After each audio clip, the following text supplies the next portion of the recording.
Welcome, everybody, to the Cone of Shame Veterinary Podcast. I am your host, Dr. Andy Roark. Guys, I got a good one. I am here today with my friend, Dr. Andy Sparks, and he is for those who don't know him, how to describe him? Oh, man, he does a lot of stuff. We'll get into his accolades at the very beginning of this episode. He is a feline medicine specialist. He is one of the co-editors of the new Purina Institute Clinical Nutrition Handbook. That's a big deal, and we talk about that. We talk about feline cystitis. We talk about urolithiasis. We talk a lot about the handbook. So for just to fill you in real quick, the Purina Institute Clinical Nutrition Handbook is a magnificent resource, and it's 100% free. You can grab a copy of it in the show notes right now. I just got to pause and say, I love that Purina has done this. I love that they're putting this out. I love that they're giving it away for free. Just grab yourself a copy. Grab two. They're free. You can get as many as you want. Back the truck up. They're digital copies, and you can have them. But guys, this is a great resource. I love that they're putting it on. We talk a bit about how it came together, about how to best use it. We talk about how it's different from other resources that are out there. So all that stuff is woven into some really good pearls of feline medicine. Gang, let's get into this episode. Oh, and this episode is made possible ad-free by the Purina Institute. Let's do it. This is your show.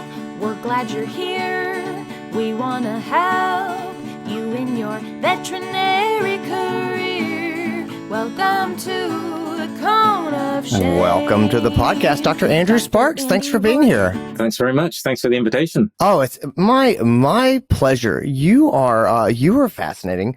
You are a feline specialist. You have been in academia and private practice. You have been all over the place. You are an editor or co-editor of the Journal of Feline Medicine and Surgery. You are a co-editor on the new Clinical Nutrition Handbook that Purina has just put out, sort of through Purina Institute. You do so many things, and so I appreciate you making time to be here. I wanted to talk to you a little bit about specifically the Clinical Nutrition Handbook that Purina is putting out. So this is kind of a big deal. This is a pretty monumental size project that's being put out, and they're putting out for free, which I think is absolutely wonderful. I love it. Can you start to go ahead and just give me an overview of what were the goals going into this handbook? Oh, yeah, interesting. I think when it was set up to produce this second edition, which is effectively a complete rewrite of the handbook, I think the key goal was to provide information on clinical nutrition that is really accessible to everybody in the veterinary healthcare team across the world, literally. So this is designed to be a kind of global resource. And behind that, I think, is this vision that we need to have meaningful nutrition conversations at every appropriate appointment in the clinic. And the resources to be able to do that should be available to everyone. And that's really what we envisaged this handbook would help achieve. So how do you set that up from a structural standpoint? So how is it different from a textbook? I love the one of the things I really like about this resource is sort of the hyper focus on practicality and the ability to use it in between appointments in a very efficient way. Like how do you structure that differently from a textbook to make it accessible like that? Yeah, good question. So I think three things that I think are worthwhile highlighting is its global focus. So it really is designed to be a global resource relevant to anyone in the world. So there's a collection of over 40 international authors that contributed to this handbook.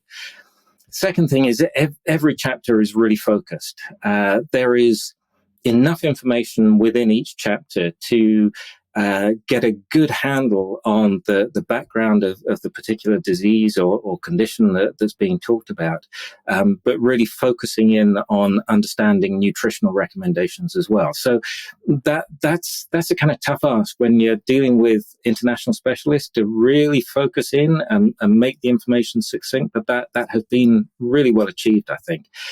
And to make this really practical. So the chapters are short. They've got a good overview of the condition, but it's really focused on understanding those nutritional recommendations and really putting that into practice. So you're absolutely right. I mean, this is designed to be a handbook that is used in consults, there's material that's really readily accessible. So in consults and between consults as well, just to have a look and see what's going on. So up-to-date, really relevant information. It seems like it would be really challenging to get specialists from all over the world to come together and sort of write in a uniformly accessible sort of way. Was that a challenge, or was it pretty easy to get people to line up? It's always a challenge, and I would have to pay tribute to the lead editor on the book, Catherine Lennox from Purina Institute. She did all the heavy lifting on this and was twisting arms and getting people to write to a deadline. Honestly, I have never been involved in authoring or co-authoring, editing a book where the timeline was so short and so much was achieved within a short period of time. So, it's challenging, but we got there. And I think also it has to be said that using an international group of authors, we chose people that were specialists in their field, not just nutritionists. We've got specialists in internal medicine, in behavior, in surgery, all sorts of specialists that are contributing. And essentially, they're enthusiastic about getting people engaged with nutrition in their particular specialities and making this work. So it's been good. When you sat down and kind of envisioned what this research would look like, did it turn out that way, or were there significant changes? Were you surprised? Did it morph or evolve from what you originally envisioned? So I think, in all honesty, when I sat down and looked at the kind of finished product and read some of the chapters that, as an editor, perhaps I was less involved with and less familiar with, I was super pleased with the way that it came together. I think that we have achieved what we set out to achieve. It is always challenging, and it's challenging keeping it brief and succinct and really practical, but at the same time having sufficient information there to make it genuinely usable and useful. But I think we got that balance pretty well right, and I'm really pleased with the outcome. What was it like to edit and then also have chapters that you wrote in the book? Was that different? Was it interesting writing your own stuff and then switching over and trying to sort of edit and read other people's stuff, or was that pretty easy? I didn't find that too difficult, to be honest, but it was kind of interesting. As I said earlier, Catherine Lennox at Purina Institute, she did all the heavy lifting, so she edited every single chapter. And then she worked with myself and Dr. Ronald Corby from Utrecht University, and we were the kind of co-editors with her, and we got to look at half the chapters each in terms of editing and contributing suggestions. So Ronald and Catherine looked at my two chapters and came back to me with suggestions for improvement. It's a good kind of organic process, I think. Yeah. Having, at least a couple of people looking at chapters and making suggestions for improvement and refinement, it makes it good at the end of the day. You have more than one chapter. You have a couple of chapters in this book. Yeah. So idiopathic cystitis and urolithiasis, calcium oxalate and struvite stones in cats. What are the significant updates in idiopathic cystitis from between the first and second edition? Like I know that there's been some growth, and as I said, that we sort of overhaul the way the handbook was done. So what are the big takeaways in we'll start with idiopathic cystitis. Yeah. I always enjoy writing kind of reviews or book chapters like this because it gives you a chance to kind of refresh yourself on all of the up-to-date information. And one of the things that always strikes me is how much we don't know. I mean, there's stuff that we do know, but there's a lot of stuff we still don't know. And that is definitely true of idiopathic cystitis. Worldwide, idiopathic cystitis probably accounts for about 60% of cases of lower urinary tract disease in cats that we see, but we still really don't have a good handle on this disease. We don't know if this is one condition or if it's a syndrome with a lot of underlying causes. A lot of talk, obviously, about the role of stress in idiopathic cystitis, and stress perhaps as an underlying cause or major contributory factor to it as a disease. And there's some fascinating research that's been done in that regard. But I think the picture, honestly, is still really unclear about that. We don't really have a strong handle on how stress is actually involved, and indeed, the difference between cause and effect, because if you're looking at a cat, and a lot of the research has been done in cats with chronic, long-term, quite severe idiopathic cystitis. And in those sort of cats, you don't really know when you observe indicators of stress and perhaps maladaptive stress or abnormal stress responses. Is that a cause of the disease or is that an effect of the disease? Because these cats are painful. Yeah. They're going through a lot of significant disease there. And so the disease itself is going to be causing stress for the cat. So I think although we assume that stress may be involved in the pathogenesis, I'm not sure that we've really been able to tease out how much it's a cause and how much it's an effect of the disease. So still a lot of work to be done in that respect. Definitely looking at stress and trying to improve stress in the environment and minimize stress, that's always going to be helpful because that's going to improve the welfare of the cat, whether or not it's a trigger for the disease. So definitely worthwhile looking at that. But I think the really interesting thing when you come to idiopathic cystitis, there have been a whole bunch of clinical trials looking at different drug therapies and interventions. The only clinical trials, controlled clinical trials, that have shown a positive effect from an intervention are looking at dietary intervention. And there are, to my knowledge at least, there are at least 3 studies that have been published which have shown a significant effect of dietary intervention. So stress may well be important, and certainly we need to be looking at stress in these cats, but we need to be looking at their diet as well and optimizing their diet. Exactly what the most optimum diet is for a cat with FIC, I don't think we have that sorted out yet, but certainly there are some good indications from some of the studies that have been published at least. Do you think that there's do you think different cats do better on different diets? Is that, I mean, as opposed to saying this is the diet, have you found in your hands that some cats, for whatever reason, seem to respond much better to diet A and then other cats to diet B, or do you think it's not that simple? Yeah, that's a really interesting question. I think with some cats, we definitely, at least anecdotally, we see good response to certain dietary interventions. So historically, when I've seen cases of FIC, a lot of my emphasis has been on trying to improve water intake. So switching to a wet diet if they've been on a dry diet, or looking at other ways to improve water intake. And certainly from my clinical experience, I think there are some cats that respond pretty well to that as an intervention.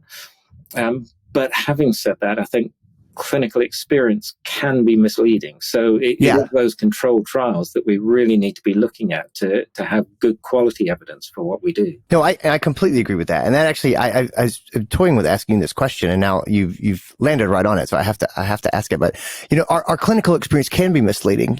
And we're human beings, and we tell ourselves stories about the experiences that we have, and we look for trends, and sometimes they're manufactured. So it was interesting when you were talking about the stress component, and I thought about how many times I've had people come in and say, oh, well, we had friends visiting, or there's workmen in the house, and I can't help but wonder, Andrew, if I can completely see that not being a factor and me having made it up, because if you go looking for it and you say, was there anything that changed? And they say, oh, well, we had a repairman, and you go, aha, yeah, yes. And the truth is that may be completely manufactured.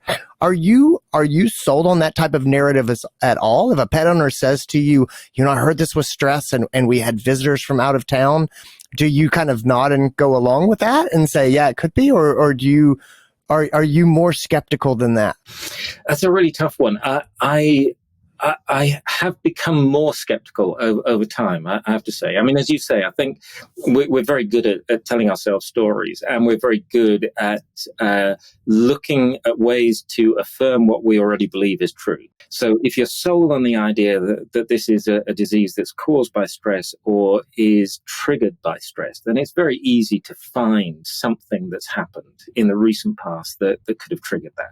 The more objective way of looking at that is to kind of do case control studies and see if you can identify environmental stressors that are genuinely associated with cats that have idiopathic cystitis and are just seen in those cats and not in control cats. when you look at case control studies, and there have been a few that have been published, there is really no consistent findings in terms of potential environmental stresses. You would think that something like a multi-cat household would be an obvious stressor, where there may be conflict between cats in the household. You would think that maybe indoor-outdoor access may be involved, or ready access to a litter tray, all sorts of other things. But these case control studies that have been published do not find any consistent environmental stressors that are involved in cats. And that makes me a little bit more skeptical. That's interesting. Oh, I completely hear what you're saying. I'm absolutely sure that I'm guilty of creating stories in my own mind around that. But anyway, Me too. I mean, it's human nature, and we all want to understand. It's hugely frustrating to feel like this is a common problem, and this condition, it kills cats. This is the number one reason cats end up in the shelter, and it is a significant health risk for cats. And to say, I feel like my knowledge of why this happens is so limited. It's a frustrating experience. I think we all want to feel that we have control and an understanding, insight that can be really helpful. Yeah, I mean, I definitely wouldn't. I don't want people to get the impression that I'm dismissing stress as a potential trigger. Or as a significant component of the disease. Because as I said, whether or not stress is actually triggering the episodes, these cats undoubtedly are stressed. They're fearful and they're anxious because of the discomfort and so on that they're in anyway. So I think it's absolutely important for us to be considering stress and trying to minimize that in these cases. I think maybe the narrative that we have about, this is a stress-induced disease might just be a little bit simplistic. No, I like that. That makes total sense. Talk to me a little bit about the urolithiasis. When you set out to write this, it's clearly a staple when we talk about clinical nutrition and things like that. What were sort of the pearls and pitfalls that you wanted to highlight? And I say pearls are meaning what are the things that I think are most valuable for clinicians, and the pitfalls are what are the errors that maybe or the missed opportunities that I see doctors make. So when you sat down to write the chapter, did you have objectives like that in your mind? Yeah, I guess I wanted, again, just to look at recent literature that has been published in this area and really try and make this as up to date as I could. And looking at that, I guess, there's a lot of epidemiological information on stone formation in cats, which is mainly produced by the big laboratories where you submit stones to for analysis, whether that's in the US or Canada or anywhere else in the world. And so there's a lot of publications looking at kind of epidemiological evidence for this. We know that 90% of feline uroliths, more than 90%, are either struvite or calcium oxalate. Those are the two big ones for sure. I think there's been some fascinating trends in the relative importance of struvite and calcium oxalate over the years. Where struvite used to be the dominant, certainly in the early 80s, struvite used to be the dominant stone. There was a switch by the late 90s for sure, so that calcium oxalate became more prevalent. Now it's perhaps a little bit more even again. I think one of the things that did strike me just going through all of that literature again is that's potentially a misleading bit of information, though. It's very hard to draw information from stones that have been submitted to a laboratory, which have either been removed surgically or may have been passed naturally. Stones that are submitted to a laboratory and looking at the composition of those stones and then trying to apply that to the general population of cats, that's a tough one to do. So in terms of the genuine epidemiology of stone disease and the prevalence of these different stones, I think it's a tough one to really get a proper handle on. But the thing that really struck me, I suppose, is that even when you look at those figures, say roughly 50% of stones that are removed from cats right now end up being struvite stones. Those cats didn't need to go through a surgery. We can dissolve those stones with diet. Mm-hmm. So there's a lot of cats that we're still putting through surgeries that potentially could be resolved medically. So I think that there's a big opportunity there that, we could avoid a lot of cats having to go under the knife. That absolutely makes sense. Dr. Andrew Sparks, you were amazing. Thank you. Thanks for being here. Thanks for going through this with me. Are there any final pearls as you start to look back at sort of this work and put it out? Is there anything else that you really want to make sure that clinicians take away from the chapters that you did? Any final parting words to say, hey, this is, if you could give me one piece of advice sort of going forward, what would it be? I love the idea that a good percentage of stones can be dissolved, and maybe we're a little bit quick to go to surgery in those cases. I think that's something I'm absolutely going to put away and hold on to, because that's the type of information you like to have just nagging you in the back of your mind. So final thoughts. I guess, I'm a strong advocate of evidence-based medicine. And I think this handbook really helps us to achieve that. It provides succinct information, but it provides really up-to-date information, and it's unbiased information as well. The handbook doesn't talk about commercial products. It's talking about, an approach to nutritional management of a whole variety of different diseases. The book, I think you said at the top that this book is available free of charge. There is no charge for accessing this. All anybody has to do is sign up for communications at Purina Institute, purinainstitute.com, sign up for email alerts from them, and you get access to this resource completely free of charge. And the Purina Institute itself, again, it's not involved in promoting particular commercial diets. It's about providing the science behind nutrition. So they have a bunch of other resources there as well, including well-pet nutrition. This handbook is focused obviously on disease management, but there's well-pet nutrition there as well. So, I hope that this is going to be a widely used resource. I think there's a lot of work gone into it, and I love this sort of model of distributing information from Purina. Like this thing, I think it's a PDF when you download it, and it's just, I don't know, you can. I have a lot of PDFs. I just get a lot of information this way, and I keep them on my phone and put them on Google Drive and access it wherever I am. It's just an elegant solution, and the idea that you would get some sort of a reference material like this and said, oh, here you go, guys. It makes me so happy. I love this project. So anyway, Andrew, thank you so much for being here. Guys, thanks for tuning in and listening. Take care of yourselves, everybody. I will put links to Purina Institute and then also directly to where you can pick up the handbook in the show notes. Take care, everybody. Thanks so much. And that's the episode, guys. Hope you liked it. I hope you got something out of it. Thanks again to Purina Institute for making this episode possible and also making the Clinical Nutrition Handbook possible. As I said, link in the show notes. Go ahead and grab a copy for yourself. Take care, everybody. I'll see you later on.